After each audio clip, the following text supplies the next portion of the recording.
So is there actually anything left to reveal in tonight's speech? Joining us now is Assistant Treasurer Josh Frydenberg. Josh Frydenberg, good morning. Thanks for making time for us. We just mentioned there in passing this morning about the spending off cuts, the savings that will be found to compensate for any new spending. How exactly is that going to work? You've got a great deal of new spending that's been announced already.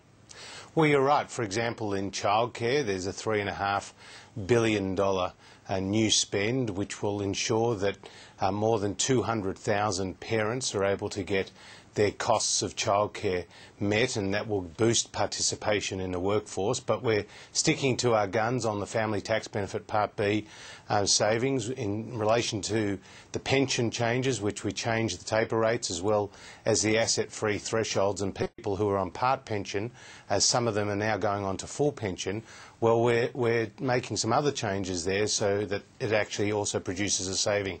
So across the board, we're looking for savings where we can, but we're investing in the areas which we think are a priority. That's the confusing element of it so far, and we haven't even heard the speech, which is the narrative and the consistency around savings and spendings. So on Family Tax Benefit Part B, and we discussed this on the program yesterday, last year the freezing that was supposed to go through the Senate and hasn't, that was a saving that was supposed to go to the bottom line, the budget bottom line overall. Now we're being told that that's part of a savings measure so that you can then go and spend on childcare. So how do you square that away, that inconsistency and that change of view?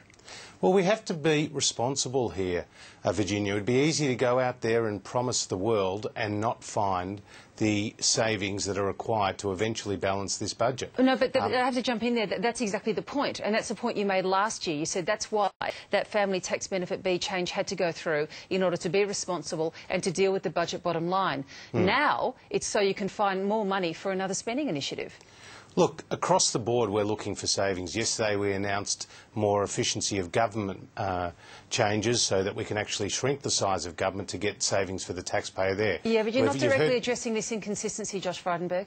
Well, we think we are, and you'll hear tonight the Treasurer announce a whole range of measures to boost jobs and small business and families, and we're putting the money where we think are a priority, and childcare is one, infrastructure is another, clamping down on multinational tax avoidance is another. So you'll hear a lot more about that tonight, but we think there is a narrative here which is very clear, which is we want to see greater workforce participation, we want to see greater support for families, and we also want to build on the green shoots we're seeing in the Australian economy, particularly around job creation. I mean, job creation today is at 600 a day. 600 new jobs, Virginia, being created every day, 3 times faster than it was under Labor.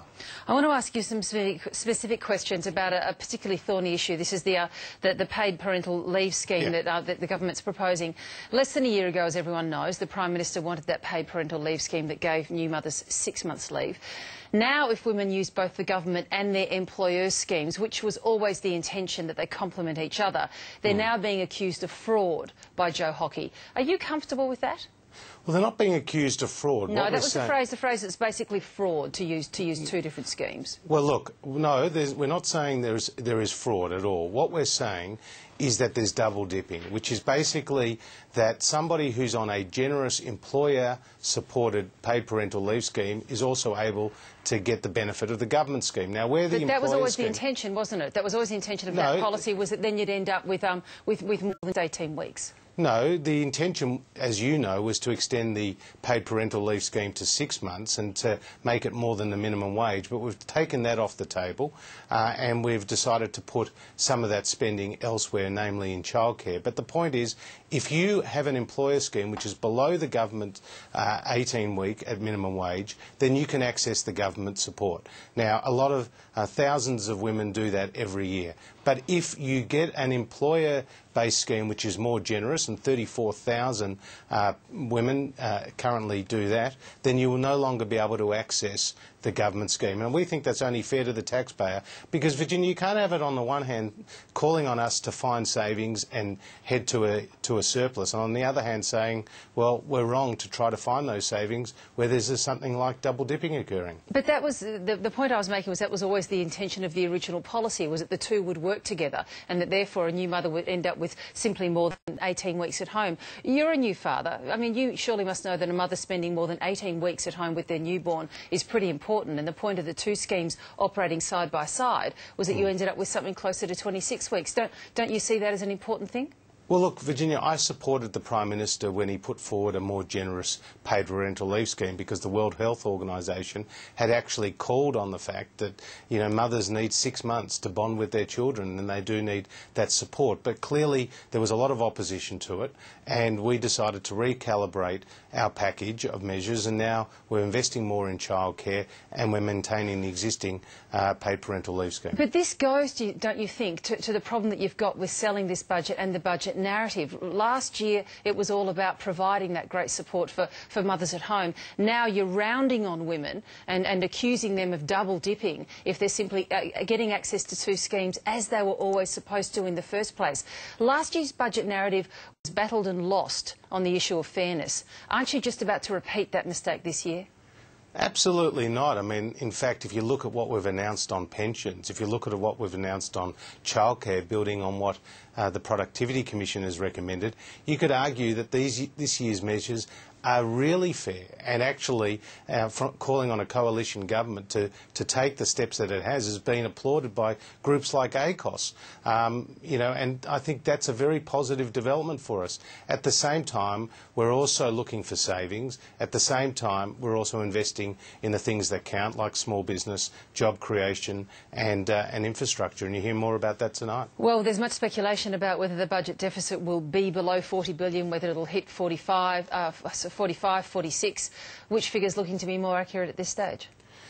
Look, I'll leave that to the Treasurer to announce tonight, but there has been pressure on the revenue side. As you know, iron ore is 1/3 of Australia's export, and when we came to government, it was double the price that it is today per tonne.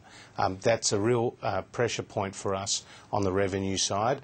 At the same time, a number of our savings measures, $30 billion, have been blocked in the Senate, including $5 billion worth of savings measures that Labor took to the last election that are now being blocked by them. So we have struggled in order to get the full set of savings that we wanted. But nonetheless, we continue to press ahead, and I think tonight's budget will be very well received, Virginia. Good to talk to you, Josh Frydenberg. Thank you. Nice to be with you.